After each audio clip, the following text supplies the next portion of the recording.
Tuhan bersamamu. Inilah Injil suci menurut Santo Yohanes. Santo Matius, dimuliakan Tuhan. Dalam khotbah di bukit, Yesus berkata, "Janganlah kalian menyangka bahwa aku datang untuk meniadakan hukum Taurat atau kitab para nabi. Aku datang bukan untuk meniadakannya, melainkan untuk menggenapinya.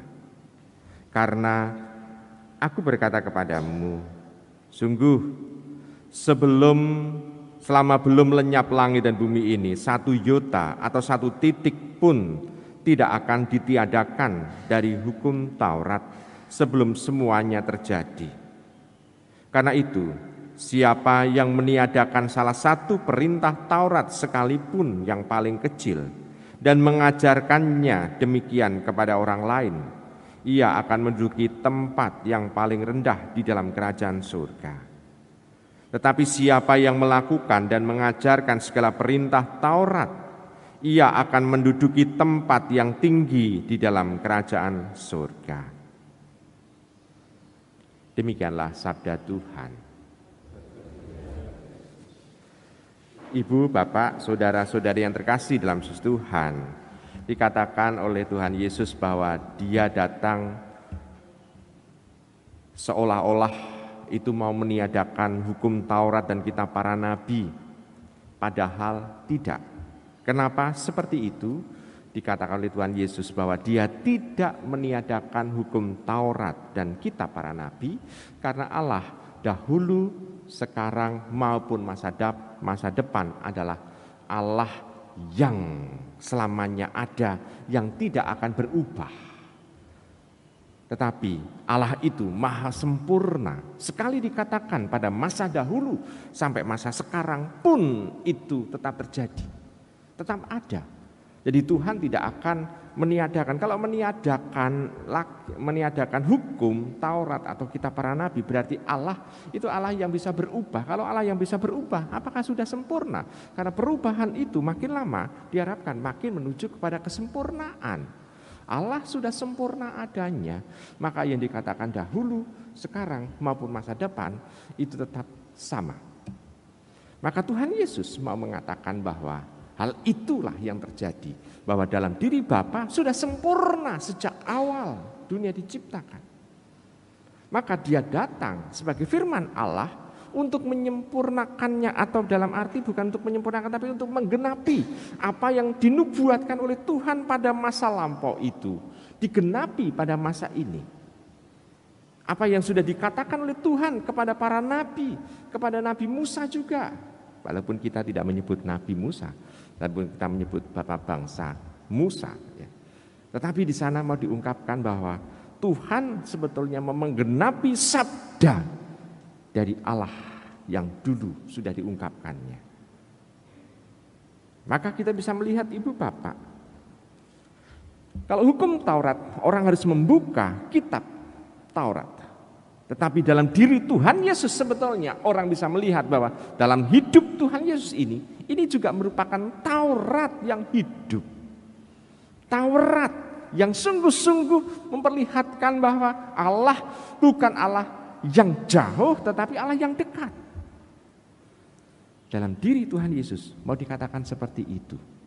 Maka ibu, bapak, saudara-saudara terkasih dalam Tuhan Yesus, maka apa yang diajarkan oleh orang-orang Yahudi dalam kitab Taurat tidak pernah bertentangan dengan apa yang dikatakan oleh Tuhan Yesus.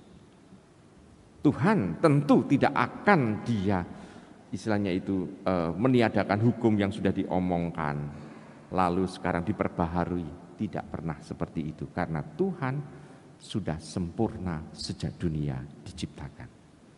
Nah, dengan demikian sekarang kita bisa melihat di sana Allah yang disembah oleh orang zaman dulu dan zaman sekarang tetap Allah yang satu. Tuhan Yesus mau mengatakan seperti itu. Dia adalah Allah yang esa. Maka orang yang sebelum Tuhan Yesus pun itu akan bisa merasakan dan mengalami keselamatan. Karena kadangkala ada orang yang mentafsirkan agak lucu juga. Orang mengatakan bahwa keselamatan hanya melalui Tuhan Yesus, dikatakan seperti itu. Sehingga yang tanpa Tuhan Yesus orang tidak mendapatkan keselamatan. Nah, sekarang kalau Nabi Musa atau Daud, apakah kenal dengan Yesus? Enggak. Lalu orang mengklaim bagaimana? Maka kita bisa melihat bahwa Allah dahulu, sekarang, dan masa depan adalah Allah yang esa, Allah yang sempurna.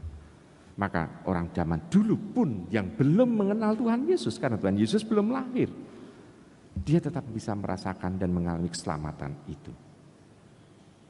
Ibu, bapak, saudara terkasih dalam Tuhan, gereja bahkan memperbaharui orang yang tidak percaya kepada Tuhan Yesus di zaman sekarang pun masih bisa kita doakan. Walaupun dia sudah meninggal, kita masih bisa memohon kepada Tuhan. Kita doakan supaya mengalami keselamatan. Berarti yang mau digenapi oleh Tuhan Yesus bukan hanya penyembah ini saja kepada Tuhan, tetapi juga orang yang belum percaya itu akan bisa merasakan dan mengalami keselamatan kalau kita memohonkan keselamatan itu kepada Tuhan Yesus. Berarti di sana kita bisa melihat bahwa ada penggenapan dari sabda Tuhan itu. Bukan hanya melulu itu. Kalau dulu Tuhan itu menubuatkan sesuatu kepada para nabi, sekarang Tuhan mewujud menyatakan apa yang sudah dinubuatkan zaman dulu. Sehingga sabda nabi pun itu bisa dibaca melalui kehidupan Tuhan Yesus. Dengan demikian kita bisa merasakan bahwa hanya melalui Tuhan Yesus orang bisa merasakan dan mengalami keselamatan itu.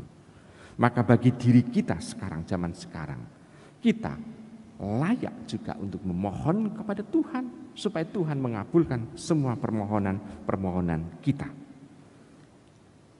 Maka kalau kita membaca seluruh isi kitab suci, seluruh isi dari firman Allah, kita tinggal mendekatkan diri kepada Tuhan Yesus dan kita belajar dalam Tuhan Yesus itu. Selamat merenungkan.